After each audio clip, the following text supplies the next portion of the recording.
kali ini juga untuk kita menyemarakkan dan juga kita mengkorelasikan budaya hidup dan juga pemakanan sihat itu, kita akan bercakap juga tentang makan untuk hidup, bukannya hidup untuk makan. Banyak sebenarnya frasa-frasa sebegini yang sering dibualkan, bagaimana usul untuk memastikan masyarakat lebih peka untuk memastikan bagaimana pentingnya pengambilan makanan yang sihat itu menjadikan satu aspek yang besar dalam penjagaan kesihatan secara holistik. Bersama kami pagi ini Dr. Mustafa Muhammad Tahir, pakar bedah bariatrik. Terima kasih Doktor kerana hadir bersama kami. Saya kira tiga perkataan ini, satu frasa ini, hidup untuk makan, makan untuk hidup, seringkali dikelirukan secara sedar atau tidak. Pandangan doktor juga melihat evolusi pemahaman dan juga penerimaan masyarakat tentang pentingnya memastikan pengambilan makanan itu merupakan satu agenda penting dalam hidup mereka. Okey, Assalamualaikum. Terima kasih banyak untuk ini. Soalan yang paling penting actually. Cuma kita mesti tahu juga benda ni bukan untuk masalah makanan sahaja. Kita ada cakap konsep dia. So kita mesti faham setiap orang ada cara dia. Ada cara hidup kita lain. Okey, so cara makanan kita also mesti ikut cara hidup kita. Maknanya you ikut let's say for example kerja you banyak fizikal ke ataupun kerja you banyak duduk sahaja, depend on the energy expenditure. Sebab tu kita nak bagi tahu orang tak ada makanan yang baik, tak ada makanan yang tak baik. Okey, cuma you kalau pandai-pandai you mesti adjust makanan you ikut cara your lifestyle. Yang tu yang konsep yang kita mesti faham.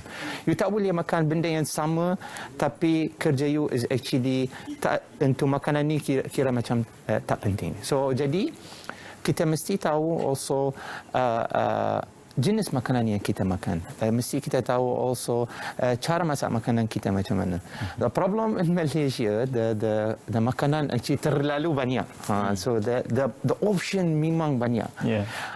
Jadi ramai orang dia cakap bila come to the diet, dia cakap diet tu untuk masalah nak turun berat badan sahaja. Kalau maknanya kita kurus, kita tak perlu ikut makanan diet. Makan je, hantar je. That's the wrong concept. Okay, this is where kita akan try to turn balik. Masalah makanan tu ikut your lifestyle juga. Maybe kita akan turn balik. Okey. Doktor, sudah pastinya pakar nutrisi ataupun pakar diet pemakanan akan menyarankan kita menggunakan kaedah suku-suku separuh. Betul. Untuk kita meletakkan satu kapasiti ataupun kota pemakanan itu sendiri. Tetapi apa yang penting seperti dikatakan oleh doktor tadi adalah apa yang kita makan dan juga bergantung kepada kuantitinya. Cara masak itu juga penting. Jadi bagaimana perihal kita melihat budaya masyarakat Timur yang sudah pasti masaknya itu, makanan itu menggunakan minyak, berlemak dan sebagainya. Ia adalah satu perkara yang kita boleh makan, tetapi bagaimana kita nak bersederhana dalam memastikan pemakanan mengikut budaya kita itu boleh kita lalui bersama. Okey, kalau kita reverse from pasal masalah diet sahaja, ada orang yang cakap suku-suku separuh ni, konsep dia maknanya kita nak balance food. Okey. Makanan you mesti ada karbo, ada protein, ada sayur-sayuran yang kita dapat all the vitamins. Cuma ada ramai orang, saya bukan breakfast person. Jangan cakap dengan saya bukan breakfast person, I tak boleh makan pagi. Kita tak boleh buat macam ni because kita ikut hormon dalam badan kita. Kita ada what you call it biological clock. Kita tak pernah sekali kita cakap orang kalau you nak kurus berat badan, jangan makan. Kita cakap tukar cara makanan. Okay, now kalau betul-betul you nak turun berat badan ataupun nak masalah makanan yang betul-betul untuk your kesihatan, make sure korang minyak. Let's say for example, pagi-pagi janganlah shoot the body. Metabolisme kita paling tinggi waktu pagi. So kita kalau kasihlah dia protein lebih, memang dia akan dapat tenaga yang baik untuk badan you. Kita always mesti faham that concept. Kita dalam even bahasa Arabik kita cakap al-ma'datu baitud da'i wad dawa. Maknanya perut kita tempat yang rawatan, tempat penyakit juga. Apa you makan, you akan you dapat. So tak ada masalah untuk kalau you makan apa you nak makan, it's fine. Tapi jangan terlalu lebih minyak. So kita terlalu lebih protein. Okay, now again, ikut masalah umur you berapa. Bila umur kita dah berubah, kita akan tukar jenis makanan. Kita akan tolak minyak sikit. Okay, jadi masalah cara makanan tu, you jangan terlalu lebih into banyak gula, banyak minyak. So you actually masalah suku-suku separuh is a concept of getting balanced food. Okay. Maknanya kita mesti makan benda yang semua sama. Nombor dua, kita tak boleh miss meal. So penting kita akan pagi, petang, malam. Because this one ikut your masalah hormon dalam badan kita. So kita mesti organize. So kita tak boleh cakap macam sekarang ni konsep yang intermittent fasting. Boleh, tapi kita tak boleh buat benda ni lama. Tiba-tiba jadi macam dia keto diet. You tak boleh makan karbo langsung. Boleh, tapi tak boleh itu. Even kalau kita dalam agama kita puasa 1 bulan je. Kita boleh puasa satu umur. Even kalau puasa sunat, also kita 1 hari, 2 hari dalam seminggu. So mesti kasih badan you rehat. Rehat tu kasihlah dia makanan yang elok, ikut cara dia. Macam you cakap, suku separuh. Konsep dia regular meal and ada all the food. Tolak minyak sikit, gula babai. Doktor, banyak juga masyarakat yang berpendapat bila mana untuk makan makanan yang sihat ini ia agak mahal.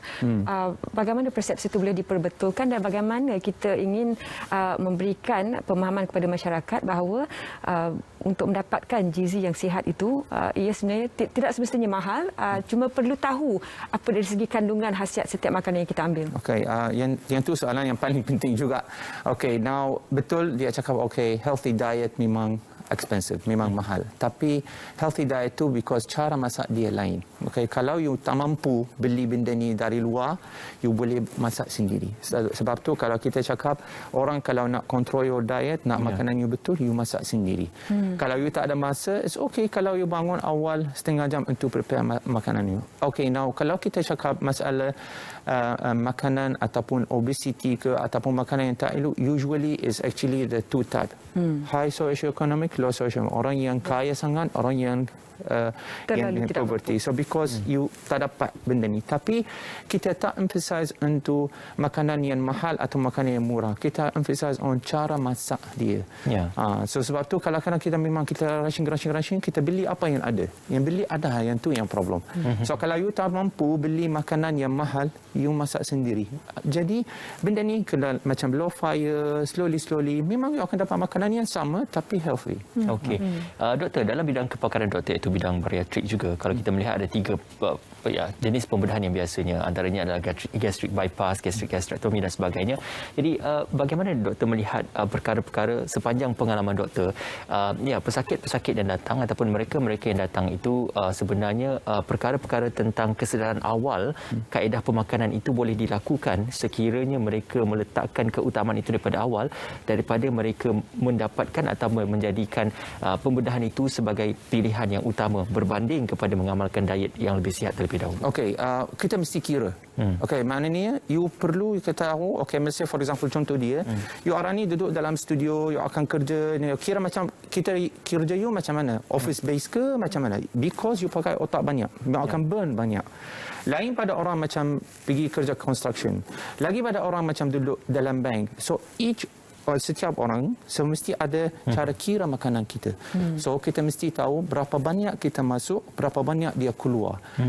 Keluar bukan keluar dari badan kita, maknanya berapa banyak kita burn. So kalau kita kira, tak boleh cakap hari ni I kerja banyak, tapi kerja you apa? Duduk dalam office. You akan makan, lepas tu ada minum air ni, kerepek ni semua. Of course lah, mestilah naik. So kita kalau kita nak jaga betul, so that's why apa yang kita cakap tadi, itu hanya kita nak maintain. Yang konsep yang tadi kita letak yang suku-suku separuh, hanya untuk maintain berat badan. Nak turun pada tu, kita go for what we call deficit. Deficit maknanya kita kurangkan masalah makanan, yang tu baru kita akan dapat turun berat badan, tak sampai patient untuk perlu buat bariatrik. Tapi bariatrik it's a different concept untuk orang yang dah terlepas masalah untuk turun berat badan by the normal diet and exercise yang perlu intervention. Doktor, juga sebagai kesimpulan, kalau dikaitkan juga dengan Agenda Nasional Malaysia Sihat ANMS yang kita bawakan hari ini, apa antara langkah kecil yang boleh dibuat? Sebab kadang-kadang diet kita ni dibentuk oleh budaya dan juga norma yang telah diturunkan bergenerasi lamanya. Jadi apa antara langkah-langkah kecil yang boleh dibuat untuk menjadi lebih sihat dalam pemakanan?